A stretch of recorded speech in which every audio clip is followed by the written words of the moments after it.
ine dzidziso ine nhungamiriro yekuti pagwarare upenyu ndipo patinoona anasekuru vedu ari masvikiro nemapositori topa kumatendo kuva yarashumba vatidzidzisa nekuti pogwara iri.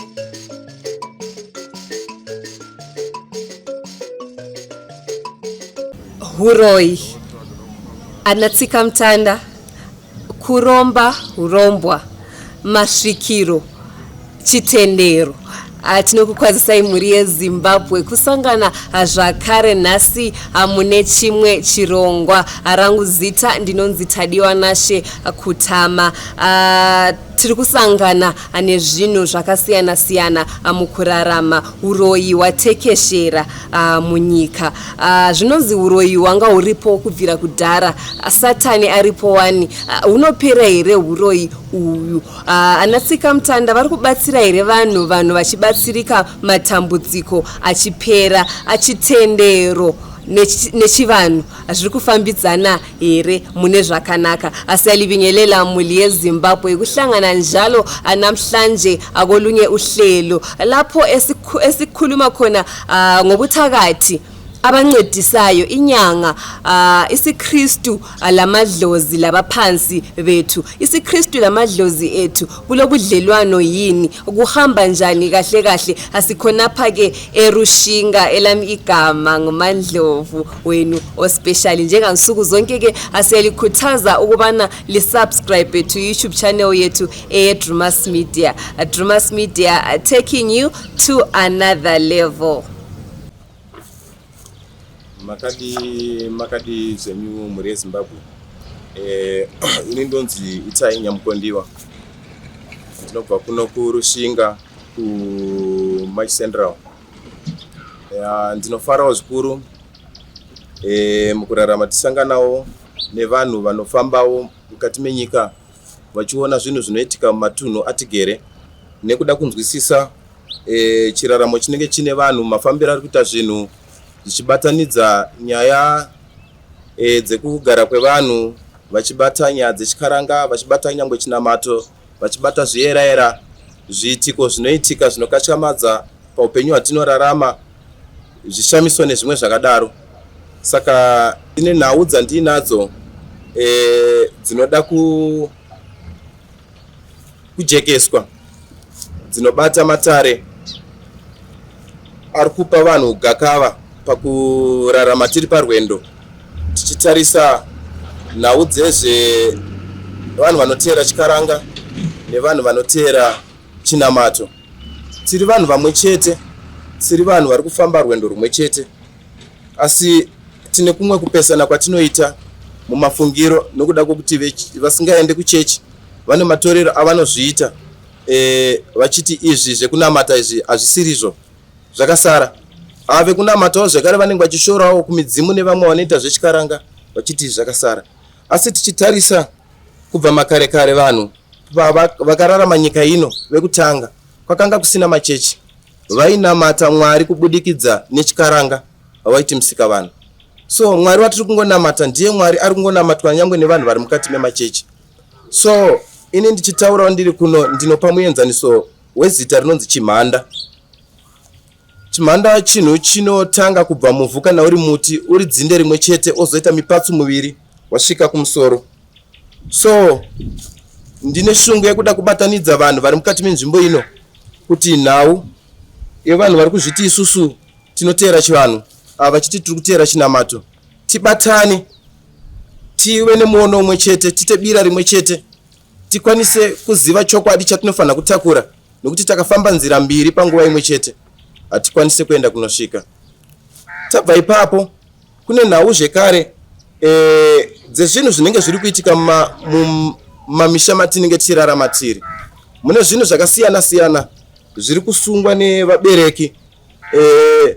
Unogona kunge huri urombwa, vanhu vakanotora mishonga, kana vane zvimwe zvinhu zvavari kuita zvakavanzika, kana kuti vamwe vabereki vanenge vachirara nevana, vamwe vachirara nehanzvadzi, zvinhu zviri kuitika muupenyu hwatiri kurarama, asi hakuna achakwanisa kutsura mumwe. Ndezvekungotarisa munhu achiti hazvisi zvemusha wangu, asi zvinhu zvinokanganisa chimiro cheupenyu hwedu kuvadzimu naMwari, nokuti izvozvo zvakaitika kuti munhu arara nemwana wake, kureva kuti midzimu inotsamwa, Mwari vanotsamwa. So pane kumwe kufamba kwatiri kuita zvekare nevakuru vatinavo vari mumamisha, wokuti nyaya dzemidzimu yacho yakada kuteerwa havabvume kuenda kunoita izvozvo nokuti maoko avo akasviba, havagoni kusvika vachiuchirira midzimu.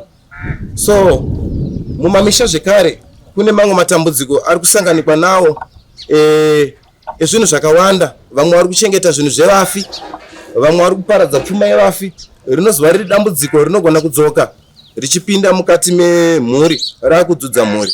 Asi vabereki vanenge vachiziva chokwadi, votadza kugadzirisa matambudziko akaita saiwawo. Imwe nyaya yandinobata zvekare inyaya yekukoshesa midzimu zvaitwa kare kare, nokuti kune dzimwe nzvimbo dzaitonzwika sekuno kurushinga kwainzwika izwi richitaura, nzvimbo dzatinonzwa kuti kune nhoroondo yekuti gomo iri rakarohwa dombo netsvimbo richizaruka. Tsvimbo idzodzo idzo kune vanodzirotswa dziriko, asi itsvimbo dzaana Mozisi, itsvimbo dzaana Chaminuka, dzakapuwa simba, risiri simba remuwanhu asi riri simba raivo Mwari, nokuti ndo vaituma vatumwa ivavo. Saka matare ekuti kumadzimambo tinokumbira kuda kuziva kuti ko kana mugomo iri mainzwika izwi richitaura, maionekwa machira machena akayanikwa paruware, mainzi gomo iri makarohwa dombo netsvimbo rakazaruka, ko akamborohwa wacho ndiani, tsvimbo yacho yakaenda kupi? Matare ekuti zvimwe zvezvimwe zvinhu zvinenge zvitoitika munharaunda matigere. Ndinopa muenzaniso zvekare weparusambo apo, makore adarikaya, pane dombo rakadonha kubva pamusoro pegomo. Mushure memazuva ndobva kumabvazuva kwegomo kwazobuda futi mvura yakangobuda munguva yekupisa, vanhu vasina kutarisira kuti mvura ingangobuda mugomo. Asi zvinhu zvekuti zvese izvinizvo pazviri kuitika, hakuna masvikiro kana maprofita ane muono anokwanisa kunotsanangura matare iwawo kumadzimambo. Uyezve neimwe nguva madzisabhuku nevamwe vakuru vanenge varimo havachakwanise kutsvaga chokwadi, nokuti makare kare zvainzi dombo rakadonha, vakuru vaimhanya kuenda kunotsvaga kumasvikiro kuti ko zvarevei. So nhasi uno isusu hatichambozvikoshesa zvinhu zvese zvakadaro. So tinoda kuti dzimwe dzenyaya dzandabata chokwadi chinge chichitsvagurudzwa kuti ndizvo here zviri kutaurwa nemurume uyu kuti kune gomo rakati pakarohwa dombo rakazaruka. Dzimwe nguva kune vafemberi vanotofembera tsvimbo idzodzo dzakarohwa matombo achizaruka.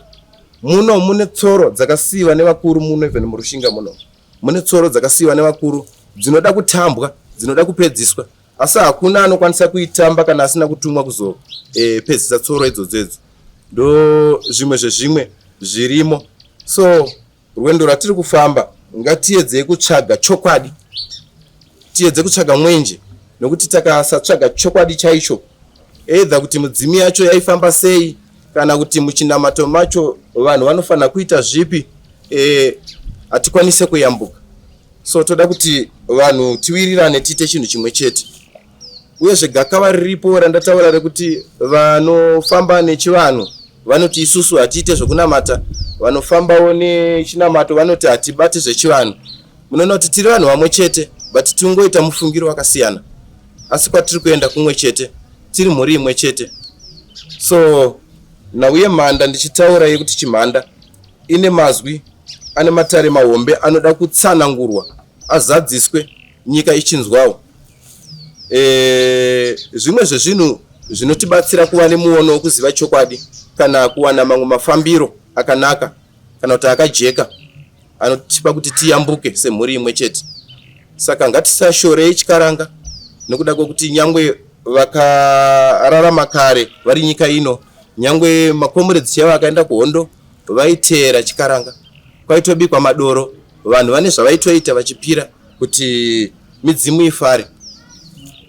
Nekuchinamato vakanga variko vanzwe mweya vaitaura zvinhu zvaiitikawo nyangwe munguva yehondo, asi munoona kuti kwese kuchengetwa nemudzimu unoera, kwese kuchengetwa. So tinoda kuti tiwirirane mativi ese tiite chinhu chimwe chete.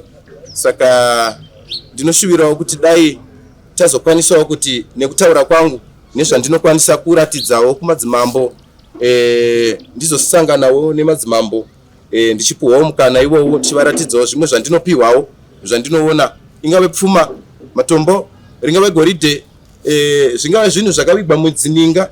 Ndine imwe nguva yandinopuwa urotswa ndichifamba ndichinosvikawo nzvimbo idzodzo, asi neimwe nguva yandinopuwa kana even zviitiko zvichauya ndinogona kutaura ndiri munhu wekuti vanenge vasinganzwe zvandiri kutaura, asi hapana paungazoramba uchiti vanhu teerera zvandiri kutaura chete, iwe unongogezawo maoko uchingotaura semunhu waari kungotaura. Vanotenda vanenge vatenda.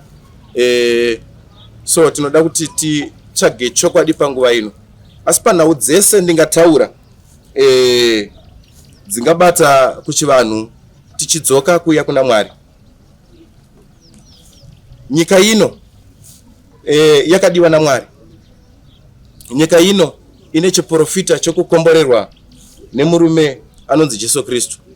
Ndiye amirira nyika ino kuti vana venyika ino kana kuti areka paichafamba iri mugungwa ichipedzisa rwendo ichinobuda mahombekombe, tichawana murume anonzi Jesu Kristu akatimirira. Kune zvinhu zvakawanda zvinotoitika munyika ino kana zvatinonzwa zvichitaurika, asi isusu hatizokwanise kuva nemuono wakadzama nokuzeya kuti ko izvi zvaimborevei. Ndinopa muenzaniso wenzvimbo inonzi kudombora Mwari kuEpworth. Tinoziva kuti Mwari ndiye watinonamata. Ko vakaonei pavaitaura kuti iri dombo raMwari? Takasvika kuya tinotoona kune matombo akaturikidzana, asi hatizive kuti zvakaitwa nani. Zvishamiso zvaMwari, kureva kuti tiri vanhu vanofanira kugara vachiziva kuti nyika ino inyika yakadiwa naMwari, ine zvishamiso zvaMwari. So zvinhu zvese tingaite, asi pane kumwe kuzotenda kunofanira kuva matiri pazvinhu zvese zvaitwa naMwari kubva kumidzimu, nokuti midzimu kare yainaisa mvura. Tichinzwa nhoroondo inonzi vanhu chaivo vaiuchirira chikafu vachipuhwa sadza pasi pemuhacha chivanhu, asi zvinhu zvaitoitwa naMwari nokuti yaiva direct communication naMwari. Saka tikanzwa kuti kudombora Mwari kuEpworth ukoko kureva kuti Mwari akatoda nyika ino. Saka pazvinhu zvese zvatingazoita hedu tinofanira kutungamidza Mwari. Chinamato chakauya kuzorerutsa, asi vanhu vanofanira kudzidziswa nyangwe vari kubva muchivanhu chacho, nokuti hakuna vachakwanisa kubikira midzimu doro mazuva ano. Kutaura kuti ngatikokorodzei, ngatipemhei zviyo nemhunga zvokuti tibike doro, nenzara iriko iyi hapana anombozvibudisa, kana kuti vanhu vanongotaura kuti mukore uno kuchiri kuitwa izvozvo. Saka zvinhu zvokuti hazvichakwanisa kuitwa. Saka vanhu pavakabva kuchivanhu vari kufambiswa naMwari kuti vanosiyirwa muchinamato, vafambe rwendo vanosvika vari muchinamato. Saka zvemidzimu hatizvituke, hatizvishore, zviriko zvinofanira kuzadziswa, asi zvinofanira kukumbirirwa nenzira yakanaka, vanhu vachiziva kuti taakufamba nzira iyi tiri pamwe chete, kwete kuti vanhu vaite mhanda kana kuti mipatso miviri. So chatiri kuchemera kuti tichitsvaga chokwadi chakadzama kubva pakukumbira kumadzimambo. Vanhu zviti vane midzimu, vanhu zviti maprofiti, vanouyawo tosangana. Ndinoshuvirawo kusangana nevanhu vanenge vakadaro tiri parwendo kuti titsvage chokwadi. Chokwadi ndo chinotipa kuyambuka, chokwadi ndo chinotipa kupona. Saka ndinoti andotenda nenguva yamandipa muri yeZimbabwe. Tinongoshuvira kuti dai tabatana, tava nerudo, tava nerunyararo, tinonosvika. Tikucherechedza kuti manga muchitaura muchigeneraliza. Tingada kuziva kuti mataura zvechitendero mukataura zvechivanhu. Imini muri papi chaipo chaipo? Inini ndichitaura saizvozvo ndataura kuti zita rangu ndonzi Chimhanda. So kana ndichiti Chimhanda ndiri pakati nepakati pezvinhu zviviri, ndodare randinaro, kuti ndoda kuyananisa kuvanhu vari kufamba nematare echivanhu. Ndinobata zvekare vanhu vari kufamba nematare echinamato kuti vadzoke panzvimbo imwe chete, tikwanise kuona kuti rwendo tingarukondinye sei sepakutanga. Mune svikiro, mune mudzimu here? Ya, mudzimu ndo chinhu chandinoti chingangova chiri pandiri, nokuda kwokuti madzisekuru angu vanhu vaiteera midzimu. Hamuna chokwadi nazvo mukufungidza kuti dzimwe nguva pamwe? Mudzimu ndo uri pandiri. asi handinyanyo kuda kushandisa pese pese nokuda kwokuti iko zvinezvi nyika zvayava kune vanhu vari kunyepera kuti vane midzimu uyezve vanhu vakawanda vabata mishonga uyezve vanokwanisa kupembedza midzimu yacho kuchiridzira ngoma mazuva ano nekubika madoro achona zvinhu zvokuti hazvisiri nyore kuti zviitike. Saka dzimwe nguva ndinotera hangu midzimu yacho asi ndine matare andinongobata apo neapo ndiri munhu anenge achingonamatawo zvangu. Tingada kuziva kuti zvakafamba sei kubva pamakazosvika pakubatwa nemudzimu uyu. Mabatwa nemudzimu uyu chii chamakaita kuti makazvigamuchira sei, zvakafamba sei? Zvinhu zvakaoma kugamuchira panoitika zvinhu zvakadaro zvakafanana nekuuya kwechiprofita. Vanhu vanogona kutadza kuzvigamuchira at first kana kuti vanogona kuzvigamuchira. So zvakangofanana nemudzimu paunouya uchipotera zvinotora nguva kuti vanhu vazozvigamuchira nokuda kwokuti vamwe havatozive kuti mudzimu wacho chii. Asi inini pazvakatanga kuitika ndakava nekumwe kudzudzikana nokuti mubasa randainge ndichishanda zvinhu zvokuti vanga vasingazvigamuchire vachiti hatitende muzvinhu zvakadaro. Saka imwe nguva ndaigona kutovhiringidzika ndiri pabasa vanhu votanga kutaura kuti anorasika njere anodii. Saka zvaindibata zvakanyanya asi ndakazongoramba ndichikumbirira kumatare kuti ndipei gwara rokufamba naro kusvika pandiri nhasi. Mataura zvekuti pane tsoro dziripo dziri kufanirwa kuti dzipedziswe kutambwa. Ichokwadi ichocho. Tingadawo kuziva kuti makazviratidzwa kuhope kana kuti munoita zvekuona mavisions zvadaro. Ndechipi chinhano chamakatora imimi kuti zvamakaudzwa zvisvike kuvanhu, zvisvike kuvatungamiriri vangava ivo madzimambo varivo vanotarisirwa kunzi ivo vave ivo vanotamba tsoro dzacho? Alright. Ndichikupindura kubva pekutanga ndingati kubvunza kwamaita muchiti munoona mavisions munodi inini ndinopuhwa kuhope. Chandapuhwa kuhope ndichinzi enda panzvimbo yakati, ringave gomo, mungava murukova, pangava panzvimbo yakadii, chandapuhwa ndo chandinonooneswa. Dzimwe nguva ndakaramba, zvinoramba zvichidzokorora kusvika ndazoona kuti panapa ndiri kunzi ndiite zvakati, ndoenda. Saka tsoro idzi ndakadzipuhwa kuhope, ndakarara ndakanzoenda munzvimbo iyi. Uchanoona tsoro dziri pakati. Tsoro idzi kana wadziona ondodzidzisa kunyika. Kana ndichiti nyika ndikutaura vanhu vakuru vatinawo madzisabhuku. Ndo vanotanga kusvikirwa nenhau idzodzo nokuti ndo vanenge vakachengeta nzvimbo idzodzo. Saka nevamwe vanhu vakanga varipo vainamata ndo vamwe vandakazivisa kuti ndo nhau yandafambira pano. Saka tsoro idzi hadzikwanise kutambwa namambo kana nasabhuku nokuti havasiriwo varoswa tsoro. Chavo kuuya kuzopupura kuona chete kuti zveshuwa pane tsoro iripo. Kana yakuda kuchifambwa kana kutambwa tsoro iyi, inini murosi wetsoro kureva kuti ndini ndinofanira kuvaudza kuti ngatiitambei takadai. Saka tsoro haitambwe namambo kana sabhuku, inotambwa neuyo atorotswa. Ndo mamiriro azvakaita. Zvainzi kana tsoro dzidzatambwa chii chinozoitika? Kazhinji tsoro kana ichitambwa kureva kuti anotamba tsoro hapana anoda kukundika kana tsoro ichitambwa.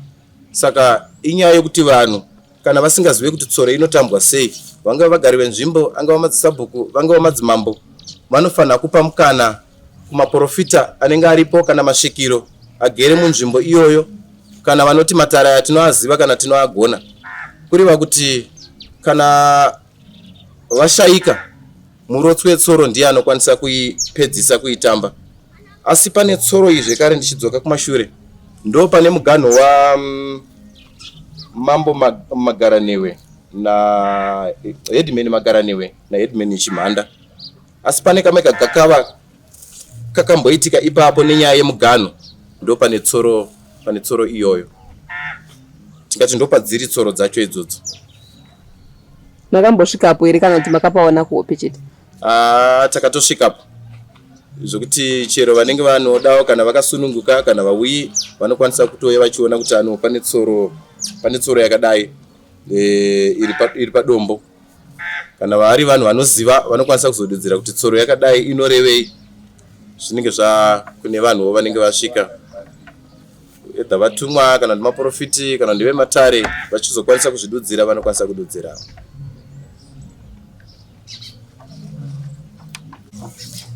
Tsoro dzinenge dziri paruware kana kuti muninga kana pamusoro pegomo dzakasiiwa nevakuru dzinotaura uchenjeri hwekuteera chokwadi pazvinhu zvinofanira kunge zvichiitwa nevanhu mukududzira kufamba kwevanhu vachida kuziva kuti chii chiriko mangwana, vachida kuziva kuti tichararama sei. Saka tsoro inenge yakatakura zvakawanda kuti nguva inotungamirirwa neuyo ari kuziva tsoro munozobuda zvimwe zvinhu zvakaita sezvicherwa zvinenge zvakawanda zviri pasi. Nokuti ndikakubvunza imimi kuti pamakomba 24 aripo aya gomba rekukona uko rinorevei, hamukwanise kuzvinzwisisa nokuti hamutozive tsoro yacho kuti inotambwa sei, iri kurevei. Saka chinhu chinogona kupuhwa muprofiti naMwari kana akada kuedza kutsanangurira imimi musingataure naMwari, zvinonetsa kuti munyatsozvigamushira kuti muprofita zvaanga achitoita zvezve azviitira izvi. So tsoro idzi dziri kungotaura mafambiro anofanira kuita vanhu mukati menzvimbo ino vozobuda nechokwadi. Ndezvo nzvimbo ino chete kana kuti nyika yese? Nzvimbo zvainoita ndinopa muenzaniso wekuti kunoko kune chitubu chiri kubuda mvura apa. Uku kwese kwakaoma uku vanhu havafambiri kuya kuzonwa mvura inenge iri pachitubu apa. Kuri watu vanokwanisa kufamba vachiuya kuzochera mvura nokuti ndo yega inenge yaita se yasara. Kuri watu kwese kunenge kwaoma muenzaniso wandangopa. Saka kuri watu chinhu chinogona kubatsira vanhu vagere mukati menzvimbo ine Rushinga. Chinogona kuva nemamwe mafambiro anozounganidzawo kana mamwe matare anobata chivanhu, anobata nyaya dzechinamato, nokuti ndambotaura kuti ndakabata zvinhu zviviri zvinoda kuti zviitwe chinhu chimwe chete. Saka ndo nyaya inenge iripo iyoyo. Zvinogona kuzova nekumwe kubatsira vanhu vakawanda kuti vazive kuti toyambukira papi. Saka chimwe chinhu chandinofunga kuti vateeri vangada kuziva, atanzwa kuti imimi mune mudzimu, saka munobatsira here vanhu kana kuti kwete? Zvotoita batari. Kubatsira kwandinoita vanhu ndiko kutotaura kwandiri kuita kuti imwe nguva ndinenge ndichida kuti ndimbosanganawo nemadzimambo ndimbotaurawo navo, kana kuti imwe nguva vamboonawo zvinhu zvandinenge ndichionawo pamwe mumakomo mandinofamba, muninga dzandinorotswa, mapako andinorotswa nedzimwewo nzvimbo dzekuti munenge mune zvinhu zvakavanzika zvandisingakwanise kuti chinhu ndinobuda nacho. Unogona kuona tsvimbo kana dziri muninga handikwanise kubuda nadzo nokuti ndenge ndisina kupuhwa simba iroro. Changu ndinopuhwa kuhope, ndarotswa ndonzi enda unoona, chienda unotaurira nyika, enda unotaurira madzimambo, enda unotaurira ananhengi. Saka munoona nyika inorema kugashira chinhu, inorema kuti izotambira chokwadi kuti hazveshuwa uyu mudzimu rapo uri kutaura, uyu muprofita. Ndosaka muchizoona kuti vamwe vanhu vanotanga kuda kumhanya kuita mapipi kana maminimini kana zvishamiso, kuda kungobata pfungwa dzevanhu kahwana. Saka zvishamiso zvinoitwa naivo vadzimu naMwari kana nguva yavo yakwana. Saka tikafamba tiri mukutsvaga chokwadi, sekutaura kwandaita, zvishamiso zvinogona kuvapo, zvinogona kubata nzvimbo ino yeRushinga, zvinogona kubata nyangwe nyika ino. Mataura imimi kuti muri pakati nepakati pechikristu nezvechivanhu. Tingadawo kuziva kuti kuchitendero uku munopinda sangano ripi kana kuti munoprofita here kana kuti? Inini chiprofita changu hachisi chekufamba mudzimba dzevanhu ndichiudza vanhu kuti mumba mako mune zvakati kana kuti pachazoitika zvakati. Inini chiprofita changu ndecheurotswa. kana ndikarotswa pane gold ndakafamba nhano dzangu ndakasvika ipapo ndinoriona, ndakarotswa pane matombo ndakafamba nhano dzangu ndakasvika ipapo ndinomaona, ndakarotswa pane tsvimbo mugomo ndakafamba nhano dzangu kusvika muninga iyoyo ndinodziona. Saka pane zvinhu zvakawanda zvekuti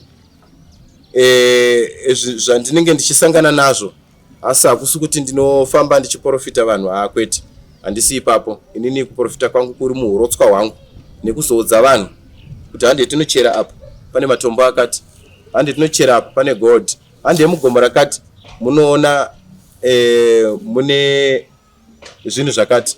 Ndo zvandinenge ndichipiwa izvozvo. Makadi ruzhinji rweZimbabwe, zita rangu ndinonzi Dzakasiiwa. Ndinogara muno muRushinga kwakatewera kwamambo Katewera mubhuku rasabhuku Kamoyo. Ndiri mudzidzi anoita zveanthropology muchirungu, zviroti ndinostada zvinoenderana nechivanhu. Saka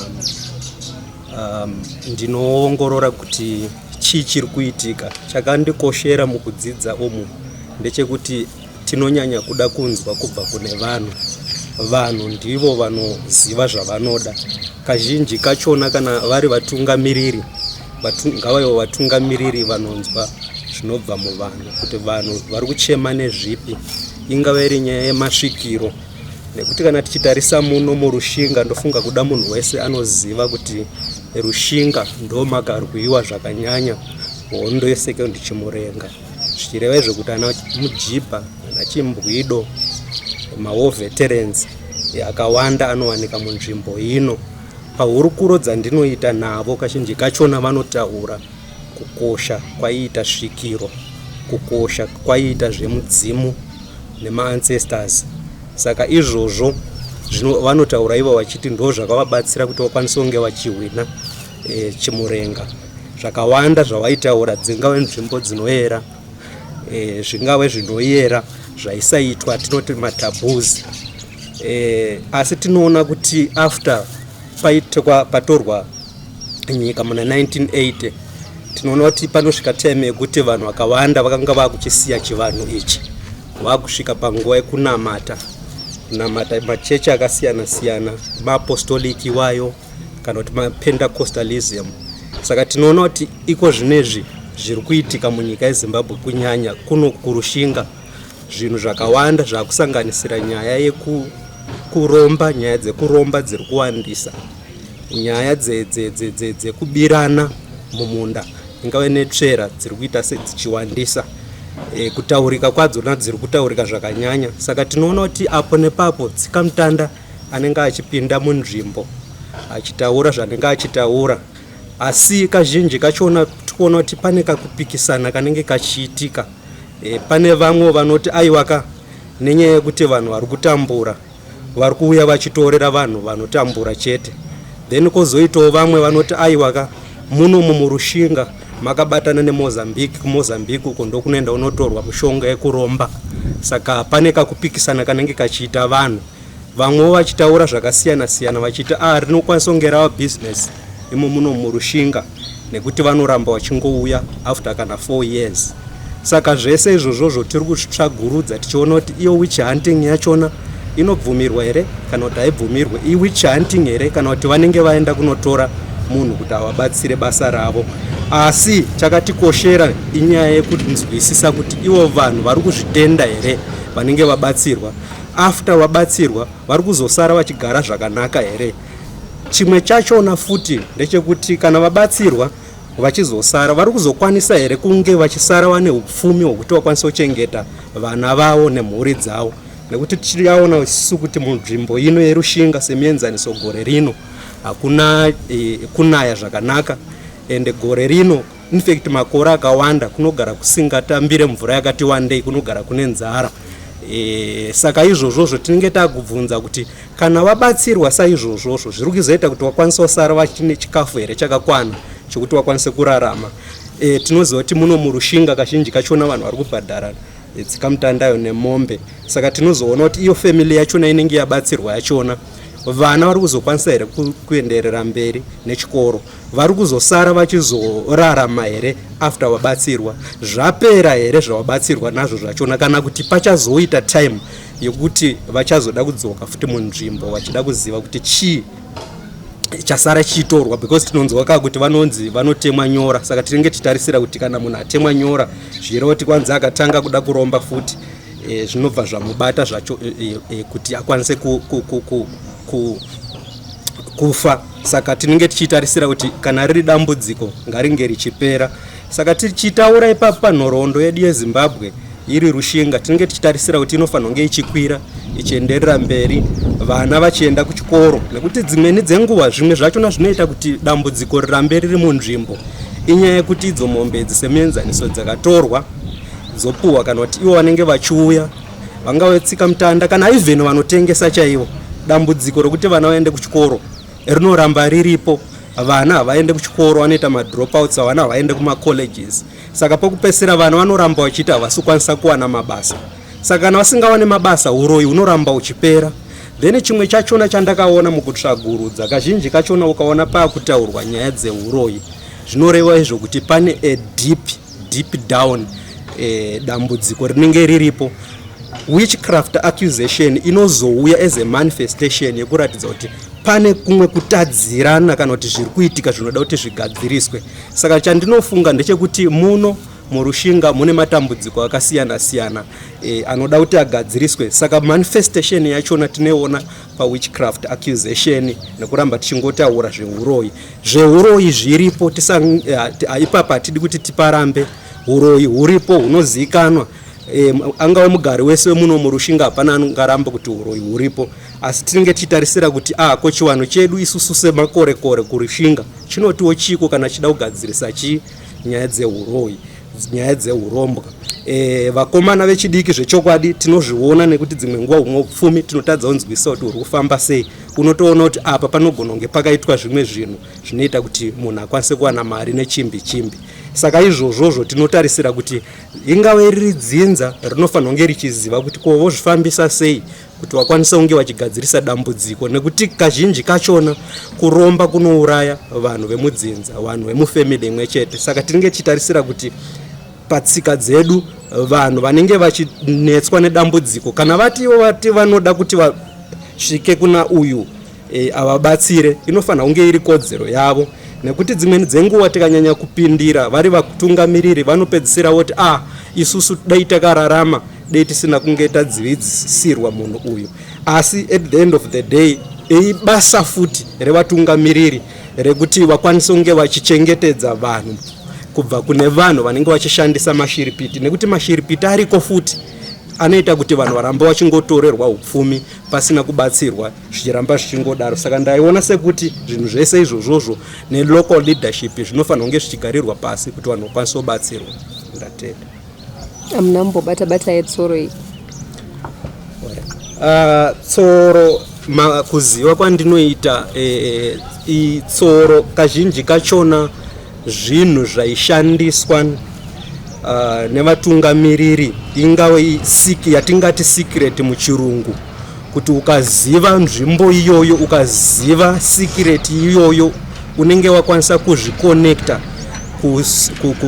kumaspirits, unenge wazvikonekta mukuziva ungave ushingi, kutungamirira vanhu zvakanaka. Kana pangave pane dambudziko kudare kunaya kwemvura, zvinenge zvakukwanisa kukupa ushingi kana masimba ekukwanisa kunge uchitsvaga kuti vanhu vangabatsirike sei. Saka kazhinji kachona ndoinonzi tsoro iyi kazhinji kachona yainyanya kuzivikanwa nemadzimambo ndiwo svikiro ndidzo dzaiziva tsoro iyi woiratidza kuna changamire kana kuti mambo woziva kuti nzvimbo iyoyo inoda zvipi, ndezvipi zvinotarisirwa kuti vanhu vakwanise kunge vachirarama zvakanaka, vanhu vachienderera mberi. Saka tsoro it's more like a secret, inotobva kuwedhi rekuti tsoro dzatinotamba dziye kuziva kuti kana tichifamba tichienda mberi panzvimbo ino ndezvipi zvatinokwanisa kunge tichiita, tinotofamba sei tinozvifambisa sei kuti tikwanise kunge tichirumbidza mudzimu yemuno, ndeipi nguva yazvinoitika, ndezvipi zviratidzo. Saka kuti uzive tsoro iyoyo ikazikanwa kuti iri papi, vakuru ndo dzavaishandisa kudhara, zvinobva zvaita kuti zvifambe zvakanaka.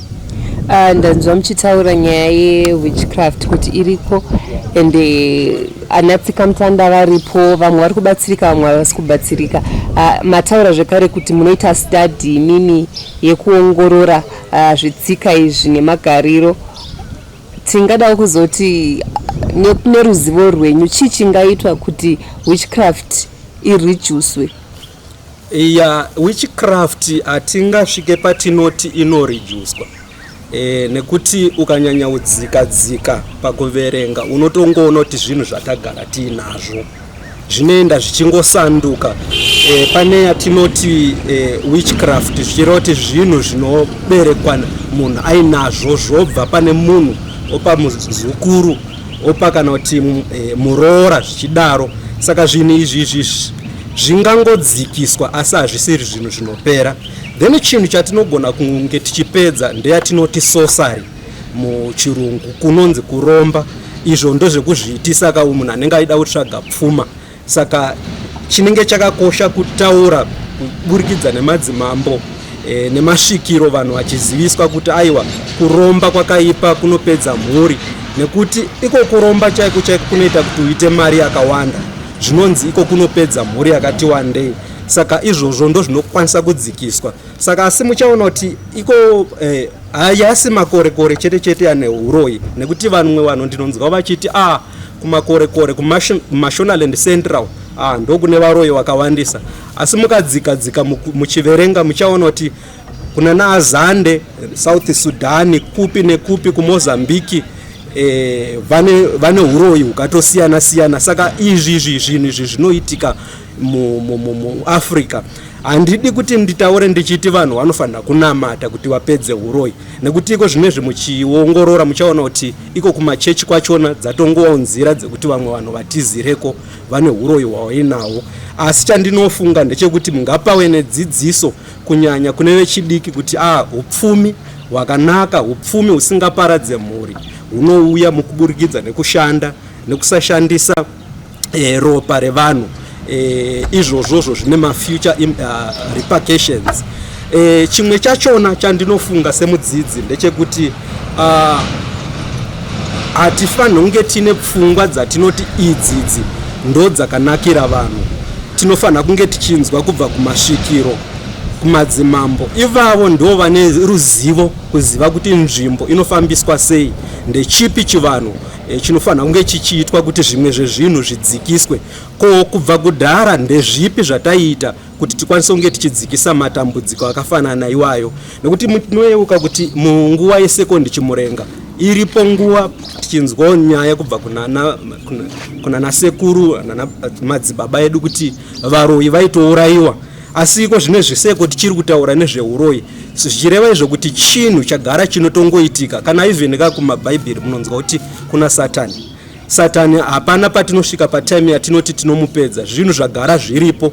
Asi chandinofunga ndechekuti izvi ndakuzvitaura semunhu akaongorora zvinezvi kuti nguva yatinopedza tichitsvaga nekutaura zveuroyi yakati wandisei kudarika nguva yatinotora kushandira mhuri dzedu, tichishandira nyika yedu, tichishandira nzvimbo yedu yerushinga.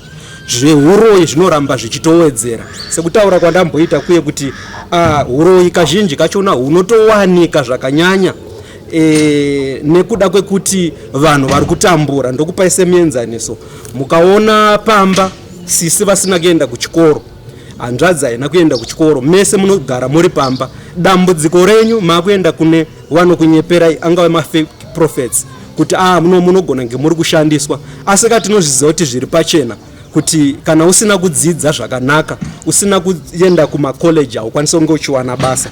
Saka zvese izvozvo zvinotiudza isusu kuti tikwanise kunge tichipedza dambudziko muno murushinga rokuramba tichingotaura zveuroyi. Zvimweni zvachona tinokwanisa kunge tichidzidza, tichienderera mberi, tichisimudzirana, tichishanda nesimba, nekuti uchaona kuti hakuna nzvimbo isina uroyi, hakuna dziva risina chura.